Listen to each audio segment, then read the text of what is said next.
Hello students, we are doing non linear programming. अब तक आपने पूरे सिलेबस में लीनियर प्रोग्रामिंग ही किया है। लीनियर प्रोग्रामिंग ग्राफिकल मेथड किया आपने, सिंप्लेक्स मेथड किया, ड्यूअल सिंप्लेक्स मेथड किया, ट्रांसपोर्टेशन प्रॉब्लम, असाइनमेंट प्रॉब्लम, ये भी लीनियर प्रोग्रामिंग के ही पार्ट्स थे। और जॉब सीक्वेंसिंग, गेम थ्योरी, सब आपने ये लीनियर प्रोग्रामिंग किया है। तो अब हम आज कर रहे हैं नॉन लीनियर प्रोग्रामिंग। उसको लीनियर प्रोग्रामिंग क्यों कहते थे? क्योंकि उसका ऑब्जेक्टिव फंक्शन जो हमने किए हैं अब तक, उसमें क्या होता था, मैक्सिमाइज और minimise the objective function subject to the constraints with non activity restrictions. तो उसमें वो जो ऑब्जेक्टिव फंक्शन है और कंस्ट्रेंट्स होते थे वो सब लीनियर होते थे। मीन्स एक्स की डिग्री, वेरिएबल की डिग्री 1 होती थी, वहाँ पे वो सब लीनियर फंक्शंस होते थे, लीनियर इक्वेशंस होती थी। That's why that are called linear programming. अब हम कर रहे हैं नॉन लीनियर प्रोग्रामिंग, जिसमें ऑब्जेक्टिव फंक्शन क्या है, वो लीनियर नहीं होगा। ऑब्जेक्टिव फंक्शन में वेरिएबल की डिग्री 1 2, मतलब 1 से तो लीनियर हो गया ना, वेरिएबल की डिग्री 2 हो सकती है, 3 हो सकती है, या मिक्स हो सकती है, किसी वेरिएबल की डिग्री 1 कहीं 2 ऐसे, और या एक्सपोनेंशियल, लॉगरिथमिक, कुछ भी। मीन्स जो ऑब्जेक्टिव फंक्शन है वो लीनियर नहीं होगा, या फिर कंस्ट्रेंट्स लीनियर नहीं होंगे, या ऑब्जेक्टिव फंक्शन लीनियर नहीं होगा, या कंस्ट्रेंट्स लीनियर नहीं होंगे, या हो सकता है दोनों ही लीनियर ना हो, कुछ भी कैसे भी हो सकता है, लेकिन दोनों ही लीनियर ऐसा नहीं होगा कि दोनों ही लीनियर हो। अगर ऑब्जेक्टिव फंक्शन और कंस्ट्रेंट्स लीनियर होते हैं, सब कुछ लीनियर होता है, तो वो लीनियर प्रोग्रामिंग होती है। अब हम करेंगे नॉन लीनियर प्रोग्रामिंग। तो नॉन लीनियर प्रोग्रामिंग में भी आगे फर्दर डिवीज़न होती है, सब डिवीज़न है। जैसे कि अब नॉन लीनियर प्रोग्रामिंग में हम अनकंस्ट्रेंड और कंस्ट्रेंड ऑप्टिमाइजेशन करेंगे।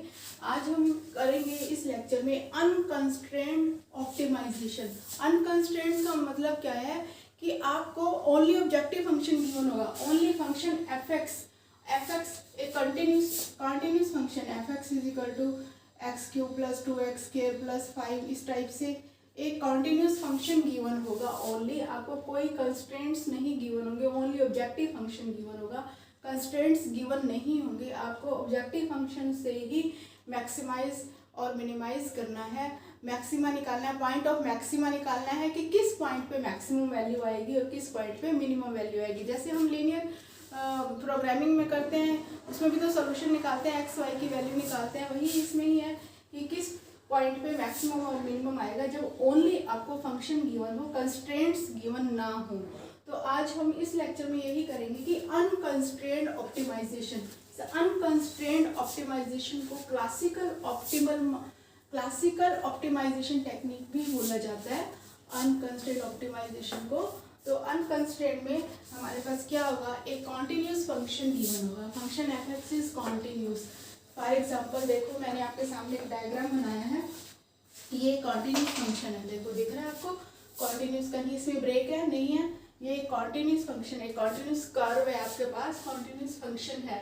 तो इस फंक्शन में आप देखो यहाँ पर ये a to b है, continuous function F X defined on open interval A B. ये F X is a continuous function defined on open interval A B. तो इसमें आप देखो यहाँ पर x1 x2 आपको ऐसे दिख रहा होगा कि इस कर्व में ये मैक्सिमम पॉइंट है with respect to its neighbourhood, ये मिनिमम पॉइंट है with respect to its neighbourhood. ऐसे ही ये मैक्सिमम है, ये मिनिमम पॉइंट्स हैं। तो मैक्सिमम और मिनिमम कैसे डिसाइड करते हैं, ग्राफ से, डायग्राम से तो आपको दिख रहा है कि ये इस तरह से कर्व में ये मैक्सिमम दिख रहा है, ये मिनिमम दिख रहा है, लेकिन अलजेब्रिकली आप कैसे सॉल्व करते हैं, कैसे चेक करते हैं, ज़रूरी नहीं है कि हर फंक्शन का ग्राफ या कर्व आपको गिवन हो। तो हम अलजेब्रिकली कैसे चेक करते हैं, क्या किया हमने, एफ एक्स नोट, ये मैंने पॉइंट ले लिया एफ एक्स नोट, और इसका जस्ट नेक्स्ट क्या होगा, जस्ट इट्स नेबरहुड क्या होगा, X naught plus H is very small positive quantity, right. तो X naught, F of X naught, ये एफ ऑफ एक्स नोट है, और F of X naught plus H ये हो गया, ठीक है। ये एक्स है आपका, इधर एफ एक्स है, ऐसे ही इसमें भी ये एक्स और ये एफ एक्स था, मीन्स एक्स और वाई, या एक्स और F X, function F X. तो एक्स नोट डाला, आपके पास एफ एक्स नोट आ गया, ऐसे एक्स नोट प्लस एच डाला, F of X naught plus H आ गया।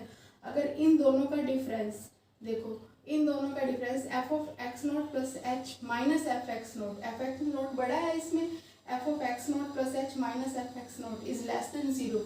अगर इन दोनों का डिफरेंस लेस देन जीरो है, क्योंकि यहाँ पर आप देख रहे हो एफ एक्स नोट बड़ा है, तो ये जो पॉइंट एक्स नोट होगा this is the point of maximum या point of maximum. fx has maximum point at x naught, इसका मतलब the function fx has maximum point at x naught। ऐसे ही आप मिनिमम की बात करते हैं, जैसे मिनिमम में क्या होगा, ये अगर x नोट है यहाँ पर ये क्या होगा fx नोट होगा, और जस्ट इसके नेक्स्ट जो x नोट प्लस एच लेंगे, x नोट प्लस एच लेंगे f of x not plus H. तो अब यहाँ पे देखो इन दोनों का डिफरेंस क्या होगा, वो पॉजिटिव हो जाएगा, f of x not plus H minus F X not is greater than zero. जब ये डिफरेंस ग्रेटर देन जीरो का पॉजिटिव होगा तो हम कहेंगे the function F X has minimum point at X not. इस तरह से इसको अलजेब्रिकली चेक करते हैं बाय डेफिनेशन। इस तरह से ये मिनिमम और मैक्सिमम पॉइंट लिए जाते हैं, और ये जो मिनिमम और मैक्सिमम पॉइंट्स हैं इनको क्या बोलते हैं, स्टेशनरी पॉइंट्स या क्रिटिकल पॉइंट्स। ये 12th क्लास में भी आपने ये सब किया है, स्टेशनरी पॉइंट्स और क्रिटिकल पॉइंट्स। तो ये मिनिमम और मैक्सिमम की बात करते हैं। यहाँ पे देखो x1 मिनिमम है, x1 मिनिमम है, और x1 मैक्सिमम है, x3 मैक्सिमम है, और x7 मैक्सिमम है, ये मैक्सिमम है। और मिनिमम कौन से हैं, ये मैक्सिमम पॉइंट्स हैं, और मिनिमम कौन से हैं, मिनिमम पॉइंट्स हैं x2, x4 और x6, ये मिनिमम पॉइंट्स हैं। तो इस पॉइंट को मैंने कुछ भी नहीं बोला है, x5 को देखो इसमें और इसमें मैंने लिया ही नहीं है। क्यों नहीं लिया है, ये यहाँ पर क्या है, ये फ्लैट है, इसमें इसके नेबरहुड से अगर डिफरेंस लेंगे ना, नेबरहुड से डिफरेंस लेंगे तो ये जीरो आएगा, ये फ्लैट है। यहाँ पे क्या है कि पॉइंट ऑफ इस पॉइंट को बोलेंगे पॉइंट ऑफ इन्फ्लेक्शन। जब यहाँ पर कुछ मैक्सिमम मिनिमम डिसाइड नहीं होता इसके नेबरहुड से, यही जो हम कर रहे थे F of x not plus H minus F X not less than zero या ग्रेटर देन जीरो नहीं आता, इक्वल टू जीरो आता है, that is the point of inflection, right. तो यहाँ पे ए क्या है, पॉइंट ऑफ इन्फ्लेक्शन, मतलब ये जो x5 है this is the point of inflection. और इसके बाद हम बात करते हैं एब्सोल्यूट या ग्लोबल मैक्सिमम की। तो एब्सोल्यूट मैक्सिमम या ग्लोबल मैक्सिमम, एब्सोल्यूट मैक्सिमम क्या होगा, एब्सोल्यूट मैक्सिमम होगा maximum of all these maximum points. इनमें से जो मैक्सिमम है, इन सब में से जो मैक्सिमम है that is a global maximum और एब्सोल्यूट मैक्सिमम। जैसे यहाँ पर इन सब में से क्या है, x7 is the global maximum और एब्सोल्यूट मैक्सिमम। और ऐसे ही ग्लोबल मिनिमम और एब्सोल्यूट मिनिमम हम निकालते हैं। इनमें से मिनिमम क्या है, इन सब में मिनिमम क्या है, ये हम x2 को थोड़ा और नीचे ले लेते हैं। तो इन सब में मिनिमम क्या हो गया, x2 हो गया। तो x2 क्या है, this is the global minimum हो गया। और लोकल और रिलेटिव मैक्सिमम मिनिमम क्या होता है, ये सारे x1, x3, x7 ये क्या है, x1, x3, x7 ये सारे लोकल मैक्सिमम है या रिलेटिव मैक्सिमम है, और ये सारे लोकल मिनिमम या रिलेटिव मिनिमम है। तो इस तरह से अगर फंक्शन fx जो है वन वेरिएबल फंक्शन है, ये हम सब वन वेरिएबल की बात कर रहे थे, fx वन वेरिएबल फंक्शन है, और उसमें हम मैक्सिमम और मिनिमम किस तरह से देखते हैं, स्टेशनरी पॉइंट्स, क्रिटिकल पॉइंट्स, ये किस तरह से ये सब हम देखते हैं, एब्सोल्यूट मैक्सिमम मिनिमम ये सब क्या होता है, ये वन वेरिएबल की हम बात कर रहे थे। तो अब हमने क्या करना, अब हम जनरल केस लेंगे एन वेरिएबल का, एन वेरिएबल का जनरल केस लेंगे। देखो general case of N variable, F X function F X लिया और एक्स यहाँ पे क्या है, एन टपल है, ठीक है। यहाँ पे एफ एक्स x1 वेरिएबल था ओनली, और इसमें वैल्यूज हम डाल रहे थे x0 या x1, x2, x3 ऐसे वैल्यूज डाल रहे थे। तो अब ये जो fx है, अब आपके पास ये fx n टपल का है, मीन्स जो वेरिएबल है n वेरिएबल्स हैं इसमें, जैसे ऐसे होता है ना fxy एक फंक्शन, fxy में क्या होता है 3x² plus 4xy plus 7y², इस टाइप से इसमें क्या है, ये टू वेरिएबल्स है, टू वेरिएबल का फंक्शन है। अगर यहाँ पे n वेरिएबल हो, x y z होगा तो 3 वेरिएबल्स हो गए, ऐसे यहाँ पे x1, x2, x3 to n variables हैं। अगर n वेरिएबल्स हैं तो उस केस में आप मैक्सिमम और मिनिमम कैसे निकालेंगे, तो उसके लिए नेसेसरी कंडीशन है necessary condition for the continuous function F x. सबसे पहले तो फंक्शन जो एफ एक्स है, जो भी आपको एफ एक्स फंक्शन गिवन है, ये एफ एक्स फंक्शन जो आपको गिवन है जिसमें कि ये एक्स है, एफ एक्स जो है इसको आप ऐसे लिख सकते हैं x1 x2 n variable function है। तो ये जो फंक्शन है, सबसे पहले तो ये फंक्शन क्या होता है, कॉन्टिन्यूस होता है। ठीक है, कॉन्टिन्यूस ही गिवन होगा। दिस इज द अजम्पशन कि आपको कॉन्टिन्यूस ही फंक्शन मिलेगा, कॉन्टिन्यूस ही लेना है। तो नेसेसरी कंडीशन क्या है, मैक्सिमम पॉइंट की, एक्सट्रीम पॉइंट्स की। जो हमने stationary point, critical points, extreme points, extreme का मतलब ये है कि इधर दैट इज मैक्सिमम और मिनिमम, या वो मैक्सिमम पॉइंट होगा या मिनिमम पॉइंट होगा। तो नेसेसरी कंडीशन क्या है, for the continuous function F x with continuous first and second partial derivatives. तो इसके ये फंक्शन एफ एक्स कॉन्टिन्यूस है और इसका first derivative, first partial derivative, partial, क्योंकि एन वेरिएबल है तो पार्शियल डेरिवेटिव ही लेंगे। जैसे करली एफ ऑफ करली x1 लिया, ऐसे ही करली एफ ऑफ करली x2 with respect to x2 किया। तो ये जो फर्स्ट डेरिवेटिव है और सेकंड डेरिवेटिव करली स्क्वायर एफ बाय करली x1 स्क्वायर, या फिर हम इसको करली स्क्वायर एफ बाय करली x1 करली x2 इस टाइप से डबल डेरिवेटिव लेंगे। फर्स्ट डेरिवेटिव और सेकंड डेरिवेटिव दोनों वो भी कॉन्टिन्यूस हैं। एफ एक्स भी कॉन्टिन्यूस है, फर्स्ट डेरिवेटिव और सेकंड डेरिवेटिव भी कॉन्टिन्यूस है। तो एक्सट्रीम पॉइंट होने की नेसेसरी कंडीशन क्या है, एक्सट्रीम पॉइंट होने की नेसेसरी कंडीशन क्या है, del F X not is equal to 0। X not क्या है, ये एक्सट्रीम पॉइंट है, means del means gradient of the function F X. Gradient क्या होता है, फर्स्ट डेरिवेटिव सारे विद रिस्पेक्ट टू x1 फिर x2, ये फर्स्ट डेरिवेटिव्स लेते हैं। फर्स्ट डेरिवेटिव्स ले लिए आपने और x नोट फर्स्ट डेरिवेटिव्स ले लिए आपने और उसको इक्वल टू 0 पुट कर दिया। जो वैल्यू x नोट आएगी आपकी इक्वल टू 0 पुट करने के बाद, सॉल्व करने के बाद जो वैल्यू x नोट आएगी, तो that is value x naught आएगी, that is the extreme point. तो नेसेसरी कंडीशन हुई for continuous function f x with continuous first and second partial derivatives to have extreme point at x naught is del f x naught is equal to 0, gradient vector at the point x naught is equal to 0। और sufficient condition क्या है, for ये necessary condition हो गई। आपने क्या करना है, आपको क्वेश्चन गिवन होगा, मैं अभी आपको ये क्वेश्चन करके दिखाऊंगी। ये एफ एक्स ये क्वेश्चन दिया हुआ है, तो आप क्या करेंगे, आप फर्स्ट डेरिवेटिव्स निकालेंगे, उनको इक्वल टू 0 पुट करेंगे और वहाँ से आपके पास जो वैल्यूज़ आएंगी वो एक्स नोट की वैल्यूज़ आएंगी, मतलब एक पॉइंट आएगा जिस पे की ग्रेडियंट इक्वल टू 0 है।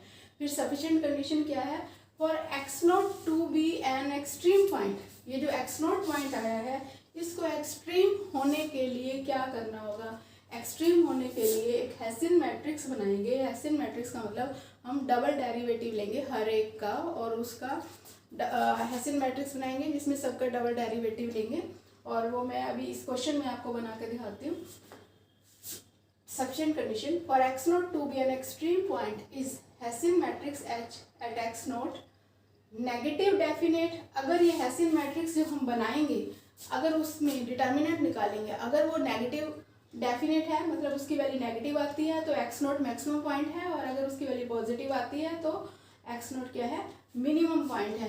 जैसे कि आपने 12th क्लास में किया है, जब पहले फर्स्ट डेरिवेटिव ले लेते हैं, ऐसे लेते हैं ना, dy by D X is equal to 0 या f dash X is equal to 0 put करते हैं। मान लिया मैंने एक छोटा सा क्वेश्चन कर रही हूँ, 2x स्क्वायर प्लस 4, तो क्या करते हैं, f डैश एक्स आपने निकाला, f डैश एक्स क्या है 4x, 2x square plus 4x ऐसे ले लेती हूँ मैं, प्लस 1 ये ले लिया, तो 4x प्लस 4 इसको आप इक्वल टू 0 पुट करते हैं, x इज इक्वल टू -1 आ गया, राइट। ये तो नेसेसरी कंडीशन हो गई आपकी कि आपने डेरिवेटिव इक्वल टू 0 पुट कर दिया। ये वन वेरिएबल की बात कर रही हूँ मैं।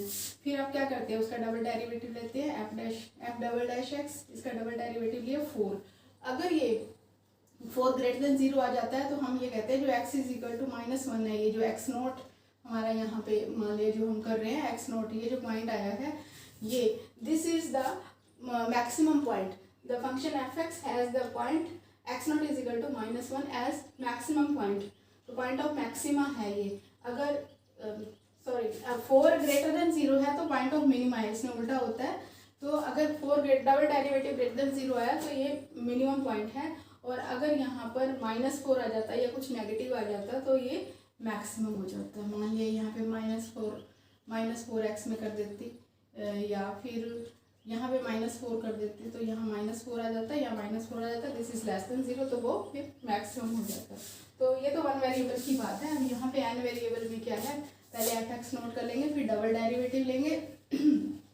जितने भी वेरिएबल्स हैं सबका डबल डेरिवेटिव लेकर क्या होगा, हेसियन मैट्रिक्स बनाएंगे और हेसियन मैट्रिक्स में देखेंगे उसका डिटर्मिनेंट निकालेंगे। अगर वो नेगेटिव डेफिनेट है, नेगेटिव डेफिनेट वर्ड इसलिए लगाया कि डेफिनेट वैल्यू आएगी, तो x0 जो है वो मैक्सिमम पॉइंट होगा। अगर पॉजिटिव डेफिनेट है तो x0 क्या है, मिनिमम पॉइंट होगा।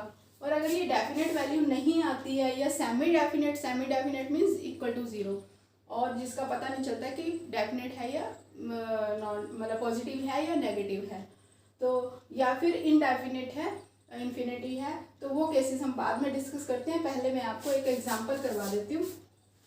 यही जो हमने नेसेसरी और सफिशिएंट कंडीशन किया है, इसका मैं आपको एक एग्जांपल करवा रही हूँ।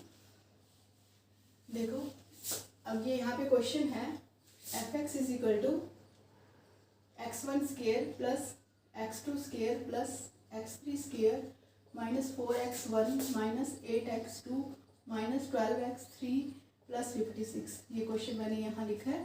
तो आप क्या करेंगे, आप इसमें अभी आपको बताया था gradient f(x) naught, necessary condition है this is equal to 0, gradient means first derivative, partial derivative, partial derivative, तो करली f बाई करली x1 क्या आएगा, करली f बाई करली x1 ये आएगा 2x1 माइनस 4, फिर करली f बाई करली x2 ये कितना आएगा 2x2 माइनस 8, फिर करली f बाई करली x3 ये कितना आएगा 2x3, यहाँ से कर रही हूँ 2x3 माइनस 12। अब इनको इक्वल टू 0 पुट कर देना है, सबको इक्वल टू 0 पुट करके यहाँ से आपके पास आ गया x1 is equal to 2, x2 is equal to 4 और x3 इज इक्वल टू 6। ठीक है, तो हमारे पास जो x0 पॉइंट आ गया, x0 पॉइंट यहाँ पे देखो 3 वेरिएबल्स हैं।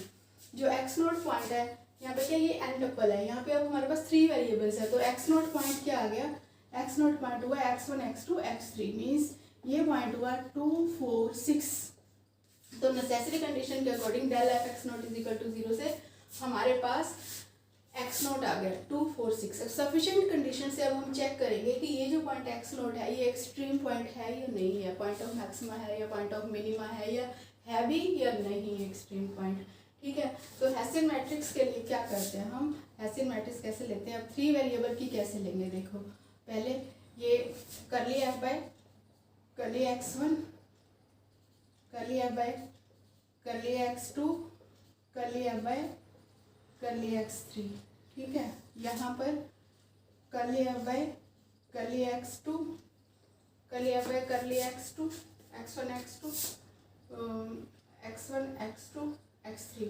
पहले हम सारे x1 x2 x3 ले लेंगे, x1 x2 x3 एक बार लिख लेंगे। मैं आपको करने का तरीका बता रही हूँ, एक बार ऐसे लिख लेंगे, ये मैंने लिख ली हूँ करली f बाय करली x1, एक बार सारे हम ऐसे लिख लेंगे। फिर इसके बाद इसको with respect to x1 double derivative जब करना है, इसको विद रिस्पेक्ट टू x1, इसको विद रिस्पेक्ट टू x2, इसको विद रिस्पेक्ट टू x3। अब इसको विद रिस्पेक्ट टू x1 करेंगे, देखो इसका अगेन डेरिवेटिव लेंगे, पार्शियल डेरिवेटिव, तो ये क्या होगा करली स्क्वायर f बाय करली x1 square. With respect to x1 लेना है, करली स्क्वायर f यहाँ पे करली x1 आ जाएगा आगे, फिर करली स्क्वायर f ये भी आगे करली x1 आ जाएगा, फिर ऐसे करली, इसको विद रिस्पेक्ट टू x2 लेंगे, इसको विद रिस्पेक्ट टू x1 लिया था, विद रिस्पेक्ट टू x2 लेंगे तो करली x2 आ जाएगा। ऐसे करली स्क्वायर f ये करली स्क्वायर हो जाएगा, विद रिस्पेक्ट टू x2 ले रहे हैं तो करली x2 आ जाएगा। ऐसे ही करली स्क्वायर f करली x3 से ले लेंगे, अब करली स्क्वायर f करली x3 आ जाएगा, यहाँ पे करली स्क्वायर f ये करली स्क्वायर ये आ जाएगा। ठीक है, ये होती है हेसियन मैट्रिक्स, राइट। तो अब जितने भी वेरिएबल हो उतने आप ले सकते हैं, यहाँ पे 3 वेरिएबल्स की थी हेसियन मैट्रिक्स। तो अब हमने ये लिखनी है, ये हेसियन मैट्रिक्स क्या आई हमारे यहाँ पर, देखो करली स्क्वायर f बाय करली x1, यहाँ पर ये नंबर चाहिए मुझे, करली स्क्वायर f बाय करली x1, इसका डबल डेरिवेटिव करती हूँ, देखो करली स्क्वायर f बाय करली x1 स्क्वायर, इसका double derivative with respect to x1 किया तो ये आ गया 2, तो यहाँ पे मैं डाल दूंगी 2। फिर इसका करली अब करली x2 इसका विद रिस्पेक्ट टू x1 करूँगी। अगर मैं इसका विद रिस्पेक्ट टू x1 करती हूँ, करली इसके रैप बाय करली x1 करली x2 इसका विद रिस्पेक्ट टू x1 करती हूँ, तो देखो इसमें तो x1 टर्म ही नहीं है, तो इसलिए ये कितना आ जाएगा, 0 आ जाएगा। ऐसे ही इसका भी विद रिस्पेक्ट टू x1 करती हूँ तो x1 टर्म ही नहीं है, तो ये भी 0 आ जाएगा। ऐसे ये भी 0 आ जाएगा। अब इसका जब मैं डबल डेरिवेटिव करूँगी विद रिस्पेक्ट टू x2 तो यहाँ पे 2 आएगा। तो इस तरह से आप सारे कैलकुलेट कर लेंगे तो ये हेसियन मैट्रिक्स आ जाएगा आपका। ये हेसियन मैट्रिक्स लिखना है, पहले इसको हेसियन मैट्रिक्स ही लिखना है। This is Hessian matrix. Matrix बोल रही हूँ तो मैट्रिक्स ही लिखना है। मैट्रिक्स का मतलब इसको स्क्वायर ब्रैकेट में लिखना है आपको। ये हेसियन मैट्रिक्स लिखना है आपको, ठीक है। ये हेसियन मैट्रिक्स लिख लिया। इसके बाद अब आपने चेक करना है ये पॉजिटिव डेफिनेट है या नेगेटिव डेफिनेट है, कैसे। उसके लिए आप क्या करते हैं, सारे डिटर्मिनेंट चेक करते हैं 1 बाय 1 ऑर्डर की। उसका डिटर्मिनेंट 2 हो गया, 2 बाय 2 ऑर्डर की मैट्रिक्स लिख लेंगे, ठीक है। फिर 3 बाय 3 की लिख लेंगे, यही वाली वो यही हो जाएगी 2 0 0 2 0 0 0 2। अब इन सब के डिटर्मिनेंट सॉल्व कर देंगे। फर्स्ट में 2 आ गया, सेकंड का डिटर्मिनेंट 4 आ गया, देखो 4, और इसका डिटर्मिनेंट कितना आ गया, 8 आ गया। इस तरह से डिटर्मिनेंट निकाल लेंगे।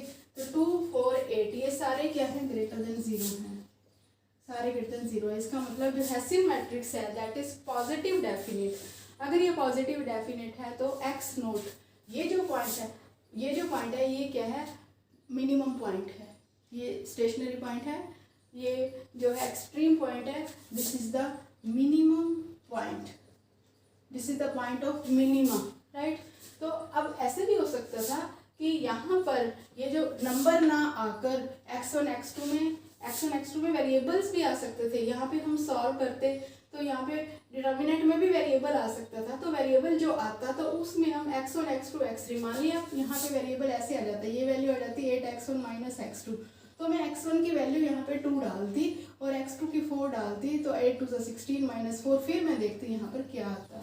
तो ये बाई चांस यहाँ पे क्या हुआ कि नंबर ही आ गए, तो यहाँ वेरिएबल्स भी आ सकते हैं। तो ये जो हेसियन मैट्रिक्स होती है ये किस पे देखते हैं, ये जो डिटर्मिनेंट देखते हैं, ये determinant at x not check करते हैं। तो यहाँ पे तो नंबर ही आ गए डायरेक्ट, तो इसलिए हमें ये वैल्यू पुट करने की ज़रूरत नहीं पड़ी, x नोट की वैल्यूज पुट करने की ज़रूरत नहीं पड़ी। तो पुट करने के बाद जो भी ये आता है पॉजिटिव या नेगेटिव, फिर हम देखते हैं पॉजिटिव डेफिनेट, मतलब डेफिनेट वैल्यू आती है ये भी देखना है। तो पॉजिटिव या नेगेटिव, अगर पॉजिटिव आती है तो पॉइंट ऑफ मिनिमम हो गया ये, और अगर नेगेटिव आती है तो पॉइंट ऑफ मैक्सिमम हो गया, ठीक है। तो इतना हो गया हमारा। इसके बाद अब हमारे पास क्या बचता है, इसके बाद हमारे पास है कि अगर ये तो अभी हमने किया था ये जो है अभी हमने क्या किया, ये 3 वेरिएबल्स भी किया है। और अगर हमारे पास नेक्स्ट ये जो है पॉजिटिव आ गया 2 4 8 पॉजिटिव आ गया। अब मैं बात कर रही थी कि इसके बाद अगर ये सेमी डेफिनेट आता है, सेमी डेफिनेट का मतलब अगर ये वैल्यूज इसका डिटर्मिनेंट 0 आ जाए। अब 0 से आपको क्या पता चलेगा ये पॉजिटिव है या नेगेटिव है। जब 0 आ जाता है तो उसको बोलते हैं हम सेमी डेफिनेट। 0 आ गया तो आपको कुछ भी नहीं पता चलेगा, सेमी डेफिनेट बोलेंगे। सेमी डेफिनेट के केस में क्या करना है, सेमी डेफिनेट के केस में आपको नेक्स्ट वेरिएबल लेना है, नेक्स्ट डेरिवेटिव लेना है सेमी डेफिनेट के केस में। ये मैं एग्जांपल ले रही हूँ, ये 1 वेरिएबल का fy = y4, ठीक है। सेमी डेफिनेट के केस में जब आपका डबल डेरिवेटिव 0 आ जाता है एट x नोट, मीन्स देखो मैं करती हूँ वही question, f'(y) = 4y3, this is equal to 0 डालेंगे तो y3 = 0, मीन्स तो y3 = 0, y = 0, मीन्स जो y नोट है हमारे पास, जो x नोट हमने पीछे लिया था उसकी वैल्यू आ गई 0। फिर अब हम इसका क्या लेंगे, डबल डेरिवेटिव लिया, 4 3 12y²। अब इसमें f'(y) एट y नोट क्या है, 0 है, तो ये तो 0 आ गया, डबल डेरिवेटिव 0 आ गया, राइट। अब क्या करें, डबल डेरिवेटिव 0 है तो आपको ट्रिपल डेरिवेटिव निकालना है। ट्रिपल डेरिवेटिव क्या है, फर्दर नेक्स्ट डेरिवेटिव्स निकालने हैं। अगर डबल डेरिवेटिव 0 है इसको बोलते हैं, इस केस को हम सेमी डेफिनिट है। डबल डेरिवेटिव 0 है। नेक्स्ट डेरिवेटिव निकालिए, ट्रिपल डेरिवेटिव। इसका ट्रिपल डेरिवेटिव क्या होगा? ट्रिपल डेरिवेटिव होगा 24y। ये भी at y not is equal to 0 पे, ये भी 0 हो गया, ये भी 0 हो गया, ये भी सेमी डेफिनेट हो गया, पता नहीं चल रहा है यहाँ से कुछ। तो नेक्स्ट डेरिवेटिव निकालना है if it is possible. Next derivative क्या है? 24। ये नॉन ज़ीरो आ गया, this is not equal to 0, non zero आ गया। अगर ये ग्रेटर देन 0 है, नॉन ज़ीरो आ गया। और यहाँ पर आपने क्या देखना है? यहाँ पर देखना है कि अगर ये इवन है, ये फोर्थ है, फोर्थ डेरिवेटिव है, n इज इवन। अगर इवन है तो फिर आपने ये देखना है कि ये नंबर पॉजिटिव है या नेगेटिव है। अगर ये ग्रेटर देन 0 है तो y not is equal to 0 जो है ये मिनिमम है, मिनिमम पॉइंट है, पॉइंट ऑफ मिनिमा है, राइट। तो अगर यहाँ पर ये ऑड होता, अगर यहाँ पे ये ऑड होता है तो हम इसको कहते हैं पॉइंट ऑफ इन्फ्लेक्शन। तो जनरलाइज करते हैं इसको, एक और क्वेश्चन कर देती हूँ फिर हम जनरलाइज करेंगे। y³ ले लिया हमने, ठीक है। f dash y is equal to 3y square equal to 0 डालो, y not is equal to 0 आ गया। f डबल डैश y कितना आया? 6y which is equal to 6y at y not is equal to 0, ये भी 0 हो गया। f triple dash y is equal to f triple dash y is equal to 6, f triple dash y is equal to 6 which is not equal to 0, which is not equal to 0। अब which is not equal to 0, तो अब हम यहाँ से positive negative की बात नहीं कर सकते। हमारा ये फॉर्मूला ये है, थ्योरम ये कहती है कि अगर fn-1 y नॉट तक 0 हो और fn-y नॉट इक्वल टू 0 आ जाए, ये लिखा है मैंने, fn-1 y नॉट 0 है, fn-y नॉट इक्वल टू 0 आ जाए, तो अगर n ओड है, इफ n इज ओड, अगर n ओड है तो इसको हम कहेंगे पॉइंट ऑफ इन्फ्लेक्शन। ये जो y not is equal to 0 आया, this is point of inflection. तो इस केस में यहाँ पर ये n इज इक्वल टू 3 है, ये आपका नॉट इक्वल टू 0 आया है, नॉन 0 आया है, n is equal to 3, n is odd, तो हम कहेंगे y not is equal to 0 is the point of inflection. और ये जो एग्जांपल मैंने आपको लेके दिखाया है, इसमें क्या है? फोर्थ डेरिवेटिव नॉन 0 आया है। फोर्थ डेरिवेटिव में n क्या हो गया? इवन हो गया। और ये क्या है? ये ग्रेटर देन 0 आया, इसलिए मिनिमम पॉइंट हो गया। अगर ये लेस देन 0 आता तो हम कहते नॉन 0 है, नॉन 0 क्या होगा? या ग्रेटर देन होगा या लेस देन 0 होगा। तो अगर लेस देन 0 है तो हम कहते पॉइंट ऑफ मैक्सिमा, फिर हम ये कहते, ठीक है। तो अब हमने कर लिया कि पॉजिटिव डेफिनेट, नेगेटिव डेफिनेट और सेमी डेफिनेट, अगर ये 0 है वो केस। और अगर इनडेफिनेट होता है, इन्फिनिटी आता है, इनडेफिनेट वैल्यू आती है हेसियन मैट्रिक्स की या नेक्स्ट डेरिवेटिव की, इनडेफिनेट वैल्यू आती है, तो हम क्या कहेंगे? तो सीधा आंसर देंगे कि this function has not any extreme value, has not any maximum और मिनिमम वैल्यू, अगर ये इनडेफिनेट आता है। तो in this way we have covered the non linear programming unconstrained optimization. इसमें देखा आपने, कहीं भी कंस्ट्रेंट हमने यूज़ नहीं किया, सिर्फ आपको ऑब्जेक्टिव फंक्शन दिया हुआ है। ऑब्जेक्टिव फंक्शन से आपने पॉइंट ऑफ मैक्सिमा और मिनिमा निकाले हैं, जैसे एक्स नॉट, जितने भी वेरिएबल्स हो, n वेरिएबल्स का जनरल केस हमने किया है, जिसमें कि पॉइंट ऑफ मैक्सिमा और मिनिमा हमने किया है unconstrained optimization without any constraints. The function is given, then in the non-linear programming the point of maximum and minima means optimization, means maximum value or minimum value of the function. Okay, thank you.